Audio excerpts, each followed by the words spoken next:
మీనా గారి రండి. ఈవిడ చాలా పెద్ద కథ. ఈవిడ వచ్చి చెప్పారు నాకు, ఈవిడ చాలా పెద్ద కథ. ఏంటంటే ఈవిడ సంథింగ్ ఏదో ఆర్థరైటిస్, మొత్తం ఆర్థరైటిస్ వచ్చి శరీరం అంతా చచ్చుబడిపోయింది. ఇంకా ఆవిడ లేవదు, నడవదు, అసలు బ్రతకదు అన్నారు డాక్టర్లు. తను మెడిటేషన్తో, ధ్యానంతో మళ్ళీ లేచి నిలబడి ఇలాంటి వేదిక మీదకి వచ్చి పాడుతూ డాన్స్ వేసింది. గమనించారా? పాడుతూ అలా 2 మూమెంట్లు ఇచ్చింది.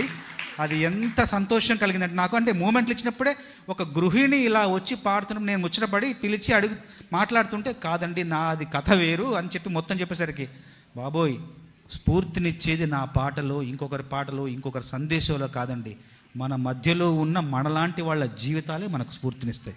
వీళ్ళే మనకు స్ఫూర్తి ప్రదాతలు, అంతేనా? ఇంత అద్భుతాన్ని మనకు అందించిన వారు డాక్టర్ పిఎస్ గోపాలకృష్ణ గారు. ఇక్కడంతా మధ్యాహ్నం పళ్ళ బ్యాచ్ ఉంది, ఓన్లీ పళ్ళే తింటారు వీళ్ళు. ఈ బ్యాచ్ అందరూ కలిసి నేను ఫోటో దించారు. అందరికీ నమస్కారం అండి. First of all last year అండి ఇదే టైంలో నేను ఇంకా ఏంటంటే ఎలా చెప్పారంటే డాక్టరు, ఈ అమ్మాయి మహా అయితే ఒక 4 నెలలు 5 నెలలని మా హస్బెండ్తో చెప్పేశారండి.